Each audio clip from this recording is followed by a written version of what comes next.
नमस्कार दोस्तों, stories voice में आपका स्वागत है। आज की कहानी है माँ का सच। जया की माँ का एक अतीत है। उसकी माँ उसे बताना चाहती थी, लेकिन उसके पहले ही वे सामने आ जाता है और फिर एक सच सामने आता है। मेरा नाम सुशीला है। मेरी एक 14 साल की लड़की है। जया मैंने अकेले ही उसे पाल कर बड़ा किया है।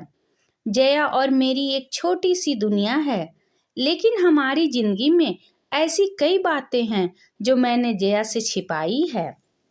जया अपना स्कूल जाती है और मैं अपना छोटा सा पार्लर चलाती हूँ। जिंदगी हम दोनों की आराम से कट रही है। हमें एक दूसरे के अलावा कभी किसी की जरूरत नहीं पड़ी। लेकिन उस दिन के बाद शायद हमारी जिंदगी में फिर कोई आने वाला था। मैं पार्लर का सामान लेने के लिए शहर गई थी। जया को साथ नहीं ले गई थी, वो घर पर ही थी। जिंदगी में ऐसा होता है, कभी कभी अचानक ही हमें कुछ सरप्राइज दे देती है। मेरे सामने अजय था। एकदम अचानक ही आकर वे मेरे सामने आ गया। उसके लिए भी शायद ऐसा ही था। हम दोनों एक दूसरे को देखकर एकदम चुप हो गए। इतने सालों के बाद मिले थे, लेकिन बात करने को कुछ नहीं था। अजय वो था जिससे शादी करना चाहती थी। हम दोनों एक दूसरे से प्यार करते थे, लेकिन हमारी किस्मत की वजह से हम दोनों साथ नहीं रह पाए। अजय इसी शहर में आ गया था। अजय ने कहा कि उसने बहुत मुझे ढूंढा, लेकिन मैं अपना नंबर बार बार बदल देती थी। इस कारण उसकी मुझसे बात या मिलना नहीं हो पाया था। अजय आज भी मुझसे प्यार करता है। उसकी आंखों में मुझे दिखाई दे रहा था। वे बोला कि वे आज भी मुझसे शादी करना चाहता है, मेरी बच्ची को भी अपना लेना चाहता है। लेकिन मैंने उसे कुछ जवाब नहीं दिया। मैं जाने लगी तो उसने मुझसे बहुत बोला कि मैं अपना नंबर उसे दे दूं, और मैं इस बात के लिए उसे मना नहीं कर पाई। मेरे जीवन में इस तरह वापस आएगा, इस बात का मुझे पता नहीं था। बस फिर हम लोगों का मिलना शुरू हो गया। इस तरह से हम मिलते और बातें करते वे मेरे घर भी आने लगा। मैंने सोचा था कि उसे घर नहीं लाऊंगी, क्योंकि घर में जया, मैं नहीं चाहती थी कि जया उसे देखे। उसने कई बार मुझसे कहा कि वे हमारी जिंदगी का हिस्सा बनना चाहता है, लेकिन जया के लिए हर बार मैं उसे मना करती रही। फिर एक दिन वो हुआ जिसका मुझे डर था। अजय, मैं अपने घर पे थी। मैं भूल गई थी कि जया उस दिन हाफ टाइम में ही घर आने वाली है। अजय, मैं अपनी पुरानी बातों में खोए थे। मैं उसके कंधे पर सर रखी हुई थी। उसने मेरा हाथ पकड़ा हुआ था। हमें इस तरह से कमरे में जया ने देख लिया। वो मम्मी कहती अंदर आई थी और एकदम से चुप हो गई। उसका चेहरा ही बदल गया। अजय वहां से चला गया। मुझे पता था कि अब जया क्या सोच रही है। हमेशा खुश और मस्ती करने वाली मेरी बेटी आज चुप थी। मेरी हिम्मत भी नहीं हो रही थी कि उसको जाकर समझाऊं, उसे वो सब बताऊं जो आज तक मैंने उसे नहीं बताया। मैंने शाम तक का इंतजार किया। जया बहुत ही अच्छी बच्ची है। उसने खुद आकर मुझसे बात की। उसने पूछा, ये कौन थे?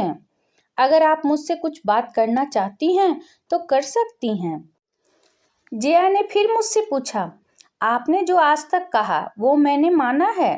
मुझे लगा कि आप हमेशा मुझसे सच बताती हैं और मुझसे कुछ छिपाती नहीं हैं। मैं चाहती हूँ कि आप मुझे इस बारे में भी बताएं। आप अपना फैसला ले सकती हैं। आप दूसरी शादी करना चाहती हैं तो कर सकती हैं। हमारी यह बातचीत चल ही रही थी कि अजय फिर अचानक ही वहां आ गया। उसे देखकर इस बार मैंने कहा कि तुम फिर क्यों आ गए? अजय ने कहा कि मैं नहीं चाहता कि मेरी गलती की वजह से तुम्हारी बच्ची तुम्हें गलत समझे, इसलिए आज मुझे मत रोको। आज एकदम सही समय है कि जया सब कुछ जान ले। मैंने मना किया, कहा कि नहीं, लेकिन जया के कानों तक सच ये शब्द जा चुका था। मुझे पता था कि अब वो सच सुने बिना नहीं रह सकेगी। जया ने कहा, बताओ आप क्या बोलना चाहते हैं? और फिर अजय ने जया को सच बता ही दिया। जया मेरी बेटी नहीं, मेरे भाई की बेटी है। एक दुर्घटना में मेरे भाई और भाभी चल बसे। तब जया सिर्फ 9 महीने की थी। हमारे माँ बाप पहले ही चल बसे थे और वे दोनों भी मेरी सारी जमीन बेचकर उसे वहां लेकर मैं यहाँ दूसरे शहर आ गई। अजय ने कहा, यह तुम्हारी बुआ है और हम दोनों की शादी होने वाली थी।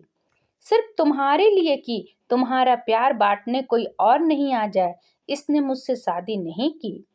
मैंने बहुत समझाया, लेकिन इसे तुम्हारे अलावा और कुछ दिखाई ही नहीं दे रहा था।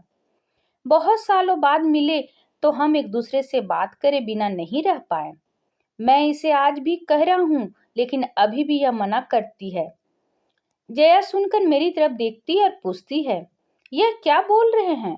कहो कि यह झूठ बोल रहे हैं। मेरी आंखों से आंसू निकलने लगे। मैंने कहा कि बेटी, भले ही तू मेरी जान है, लेकिन तूने मेरी कोख से जन्म नहीं लिया। मैं चाहती थी कि तुझे यह बात बता दूं, लेकिन इस तरह से आज बताना पड़ेगा, मैंने सोचा नहीं था। जया यह सुनकर मेरी तरफ दौड़ कर आई, मुझसे लिपट गई, रोते हुए बोलने लगी, क्या बोली बुआ?